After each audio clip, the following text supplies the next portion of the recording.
com alegria.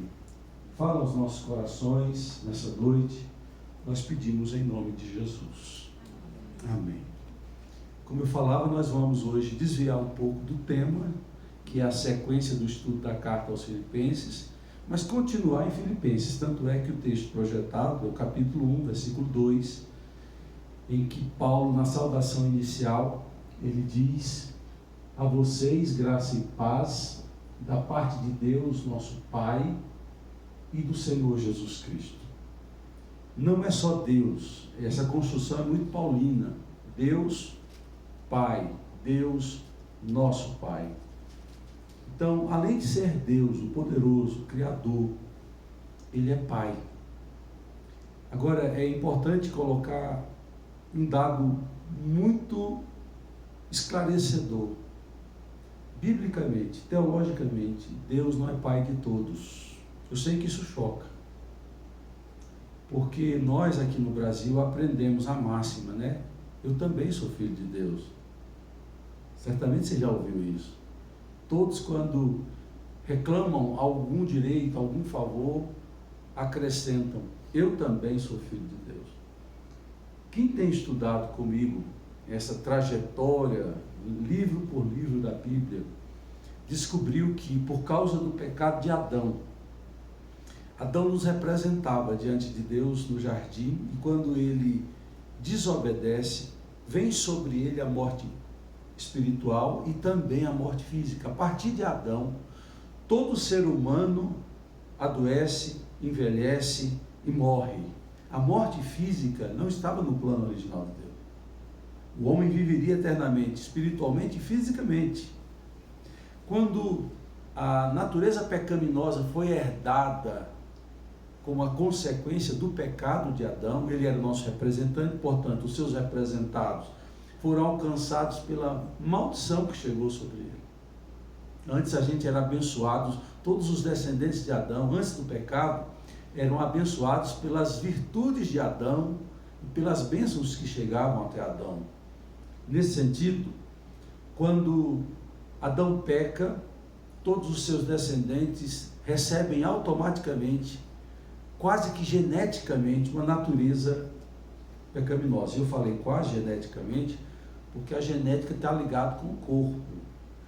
E o pecado que nós herdamos é o pecado que na teologia nós chamamos de pecado original. Nós já nascemos com ele, nós já temos a natureza pecaminosa em nós. Ninguém ensina uma criança a fazer birra. Ninguém ensina. Ela sabe, porque está na natureza dela. E ela vai desenvolvendo isso à medida que cresce. O ser humano é essa mistura de um lado bom e, por outro lado, um lado muito perverso às vezes. Há quem diga que na escola não tem gente pior do que uma criança quando resolve ser má. O bullying é mais a criança, o coleguinha de escola que faz. Ninguém ensina. O pai não chega: ó, minha filha, você vai chegar na escola, você vai pegar no pé daquele menino que tem a cor escuro, cabelo enroladinho, você vai pegar no pé dele.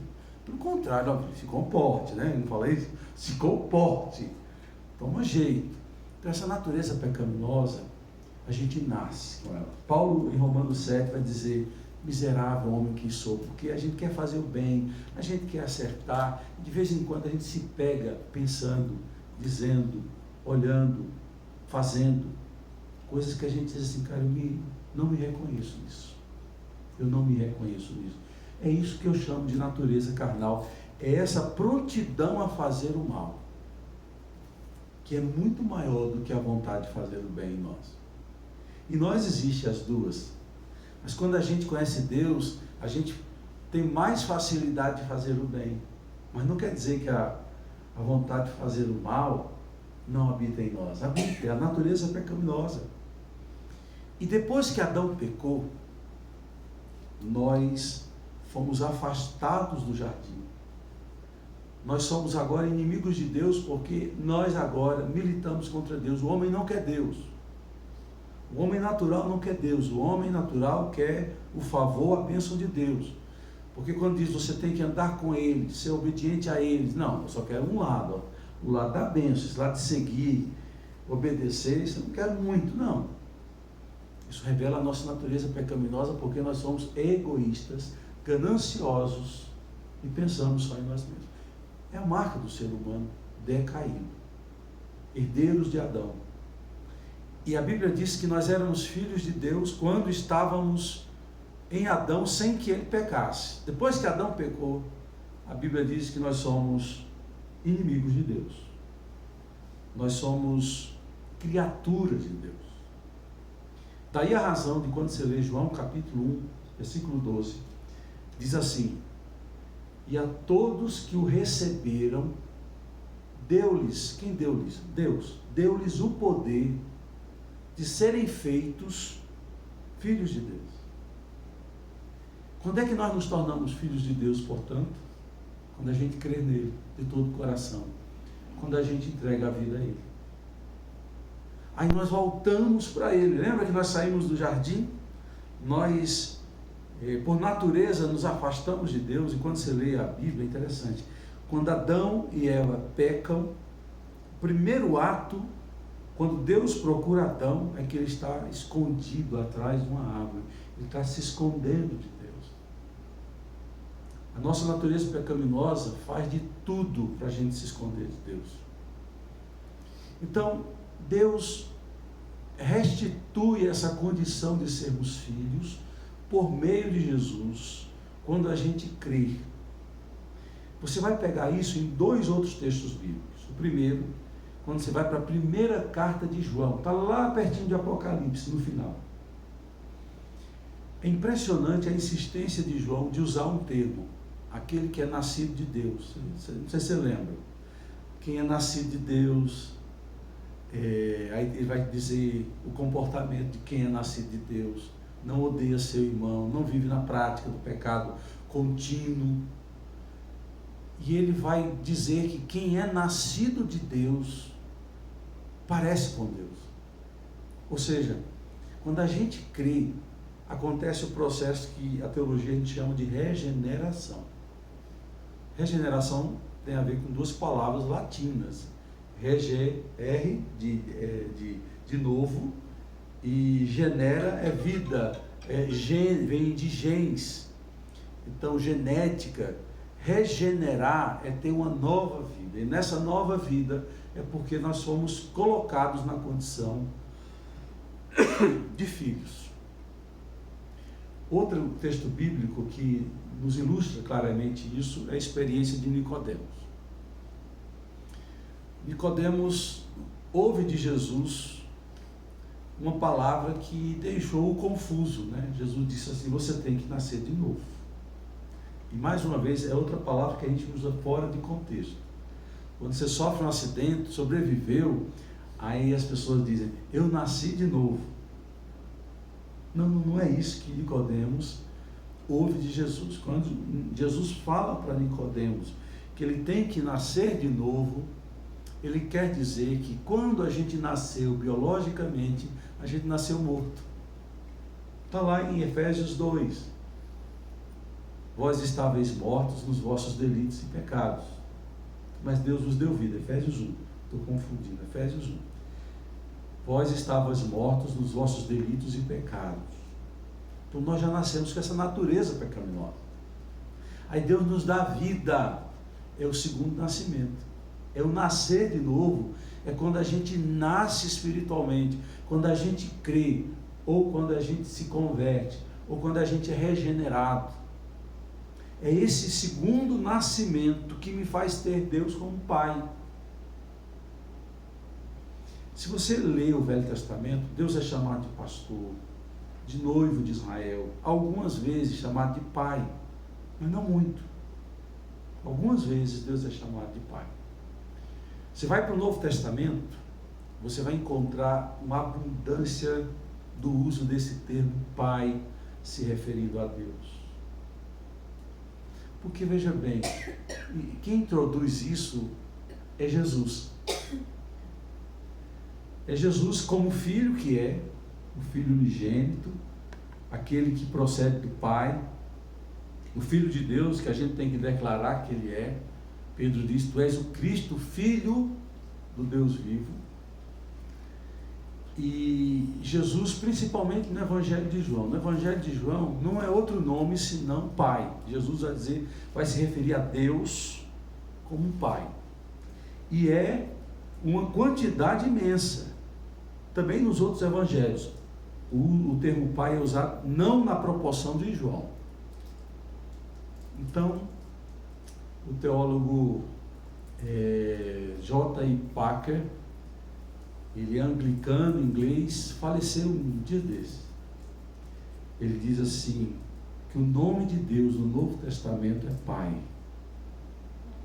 O nome de Deus no Novo Testamento é Pai. No Velho Testamento, Deus era El Shaddai, Deus era Jeová Jireh, Jeová Rafá. Havia várias formas de se referir a Deus e chamar por um nome. No Novo Testamento, o nome de Deus é Pai. Você pode chamar Deus, Senhor e Pai. A quantidade de referências ao nome de Deus como Pai é condição e nome que está na boca dos apóstolos e sobretudo na boca de Jesus. Na cruz ele falou, babá. Elohi, Elohi, não é? Eli.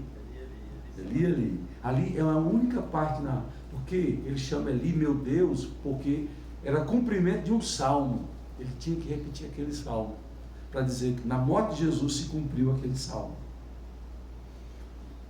Mas vamos lá, vamos pegar essa linha. É muito importante fazer esse preâmbulo para a gente chegar para a parte prática.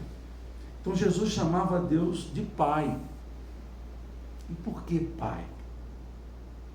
Ele poderia chamar de meu Deus, meu Senhor, Deus do universo, o Rei absoluto.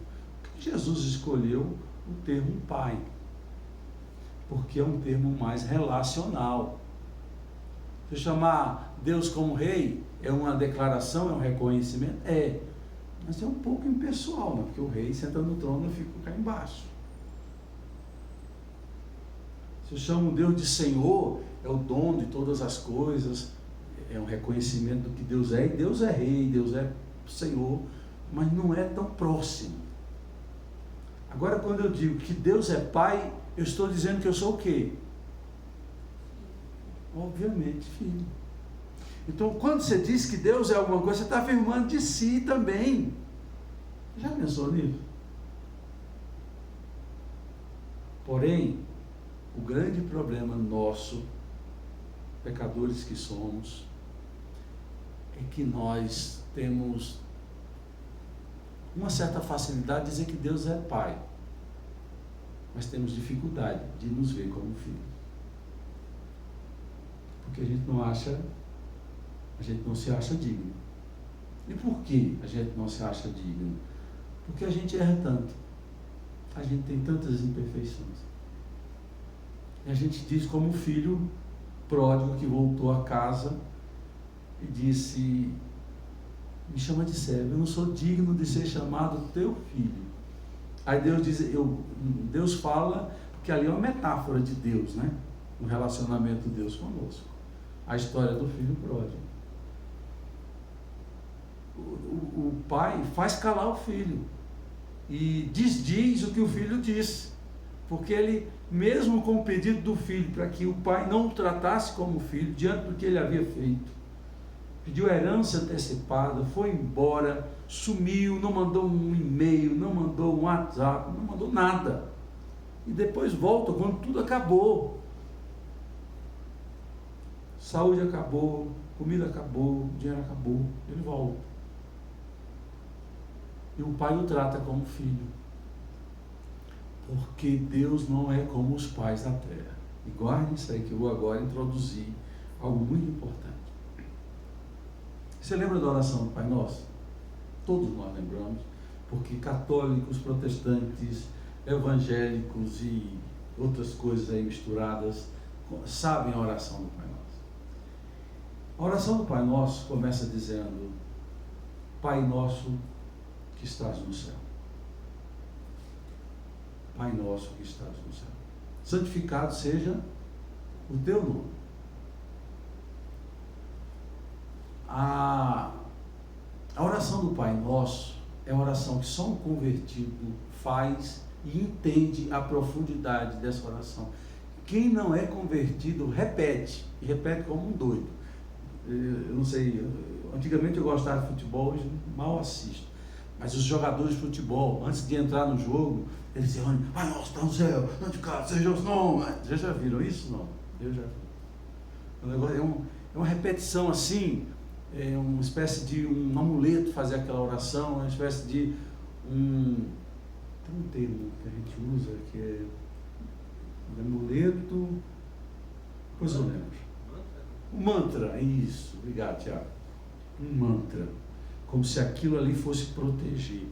Mas a oração do Pai Nosso começa com Pai, porque quem faz a oração tem que ser filho, ou seja, tem que ter nascido a segunda vez, nascido de novo.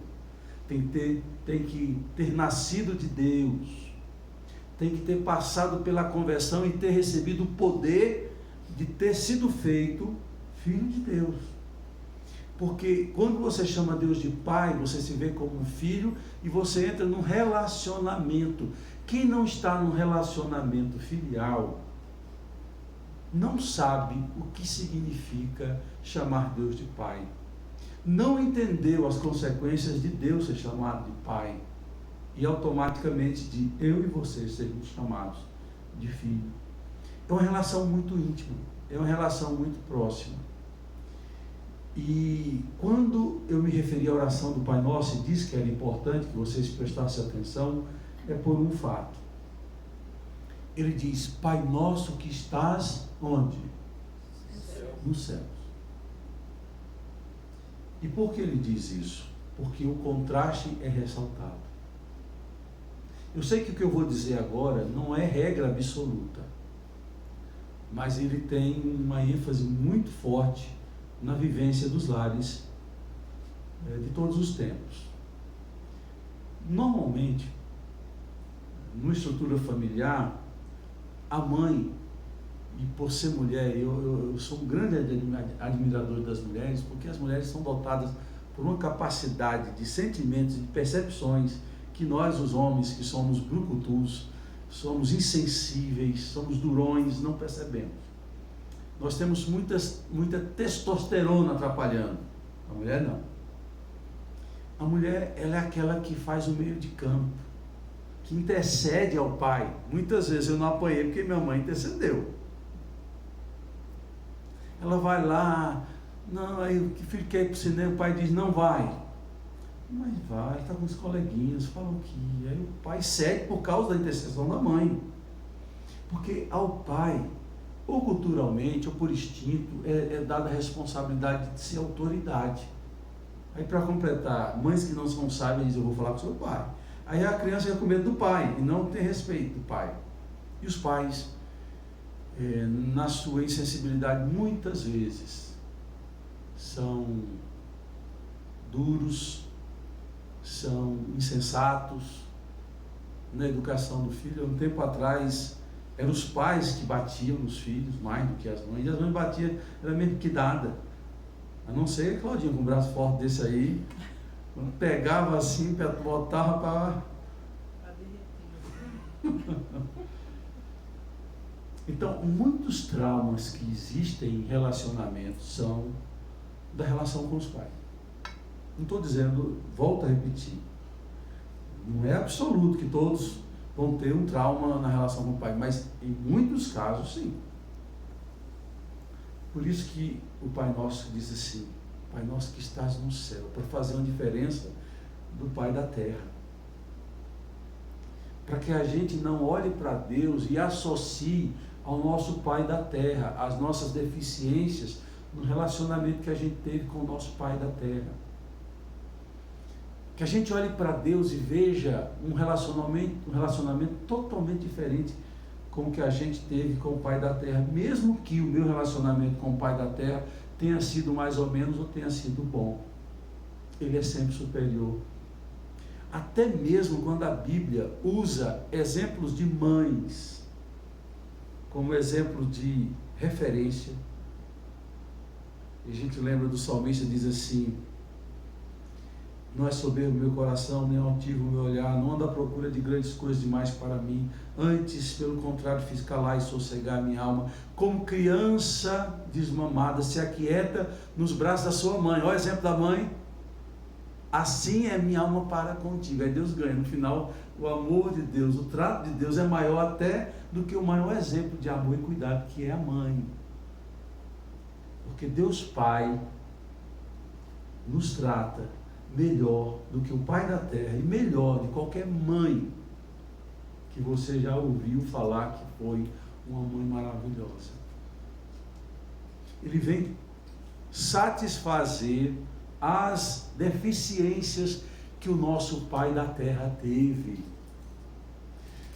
Então é imprescindível que você e eu resgatemos essa verdade revolucionária e, ao nos aproximarmos de Deus, não tenhamos medo. Não olhemos para Deus como se Ele fosse igual a um pai da terra. E volto a citar a história do filho pródigo. Porque a forma que o pai recebe aquele filho que voltou, cheirando a pouco, e o beija, e o abraça, dá novas vestimentas, calça uma sandália, dá um anel, um turbante, o beija. É aquilo que o nosso pai faz. E aí Paulo vai mais adiante, o apóstolo Paulo. O apóstolo Paulo, em Gálatas, nós já estudamos isso. Ele diz que o Espírito Santo, que agora habita em nós, depois que a gente creu, que a gente se tornou filho de Deus, ele nos faz chamar Deus de Abba Pai. Em hebraico e aramaico, pai é Ab. Ab.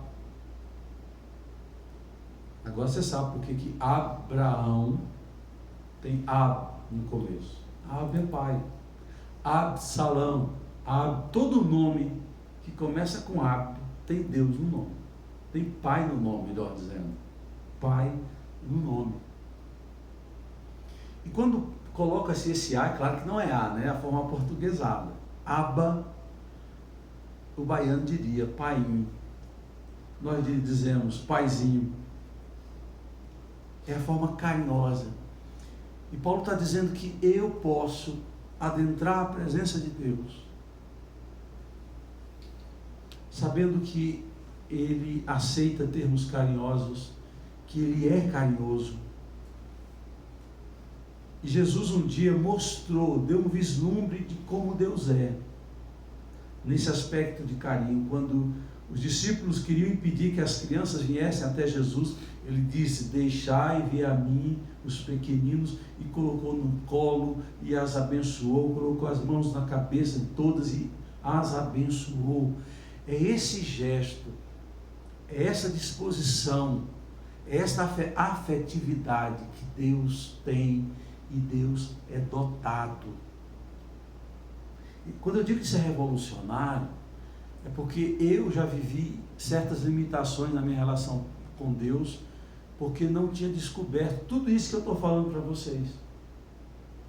E eu já atendi muita gente que trabalhava para Deus feito um condenado, mas não tinha ainda vivenciado a experiência de se sentir filho.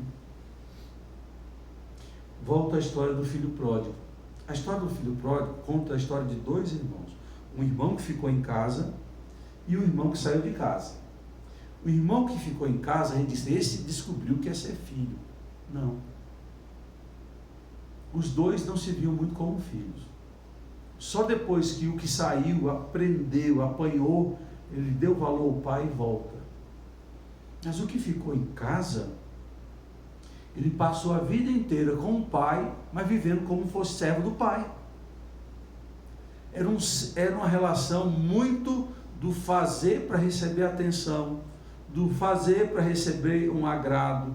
Então, esse pai só estaria satisfeito se ele fosse servido. Então, isso não é uma relação paternal, filial. Isso é uma relação de senhor com escravo. E eu vou dizer algo que está lá na história, na parábola do filho pródigo, que revela isso.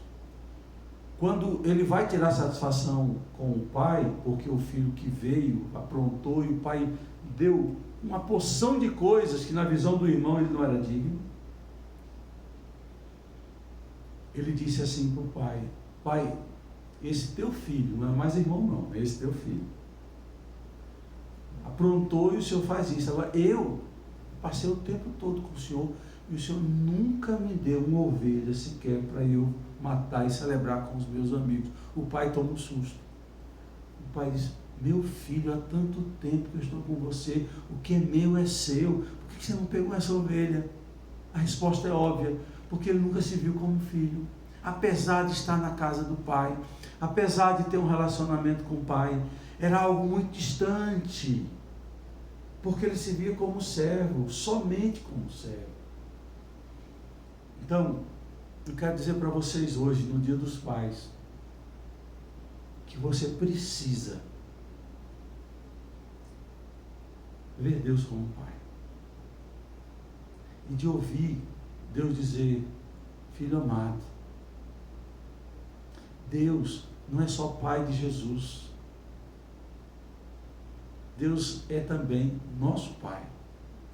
Por isso que Jesus, na oração do Pai Nosso, nos ensina nessa comunhão com o Pai a dizer para o Pai que o Pai é nosso, o Pai não é só de Jesus. Imagine se Jesus tivesse ensinado a oração do Pai Nosso dizendo: meu Pai que estás no céu, olha para esses bastardos aqui da terra.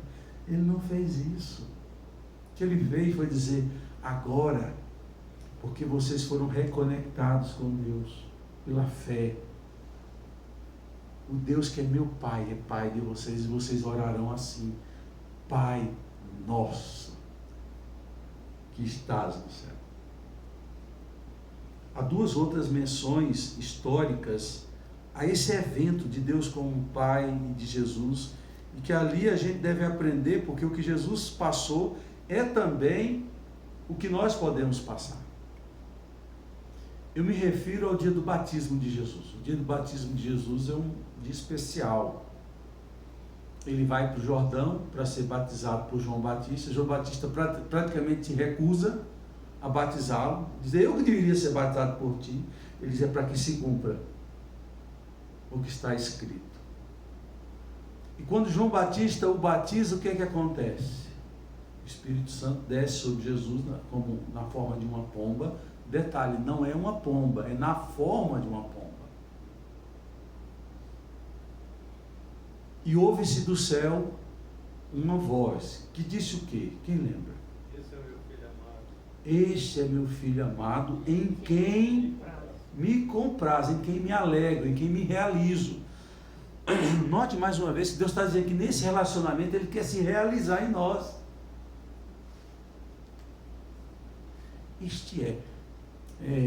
Isso é muito profundo. O Pai assume a paternidade. E a gente vive no tempo do DNA em que os pais são obrigados a reconhecer a paternidade. E Jesus: este é meu filho amado. Imagine você que se coloca muitas vezes na condição de servo. Deus está dizendo: você é meu filho amado, você é minha filha amada. Viva como se você fosse filha, como filho. Ele assume publicamente ali no dia do batismo: este é meu filho amado, em quem me alegra. Jesus ficou assim todo cheio. Eu ficaria. Quando você lê Mateus 3, é onde está o relato de Deus dizendo que Jesus era filho amado dele. No capítulo 4 diz assim: imediatamente o Espírito o levou para o deserto para ser tentado pelo diabo. E aí que está o grande conflito nosso muitas vezes, é porque muitas vezes nós somos levados para o deserto, e tempos difíceis chegam, e a gente diz assim: então Deus não é pai, porque Deus me levou para o deserto. Não. É aí que a sua convicção da paternidade se consolida, porque você já ouviu de Deus Ele dizendo que você é filho, e nada deve mudar isso em você, nenhuma luta. Jesus passou 40 dias sendo tentado, mas o que o sustentou foi saber que ele era filho. O outro episódio tem a ver com a transfiguração. Jesus sobe a um monte e é muito interessante o que acontece naquele monte. Aparecem do nada, no momento de oração, Elias, o grande homem dos milagres do Velho Testamento, e Moisés, o grande legislador do Velho Testamento. Duas figuras históricas importantíssimas. O judeu até hoje, Moisés está acima de tudo. Duas figuras históricas importantes na história da fé.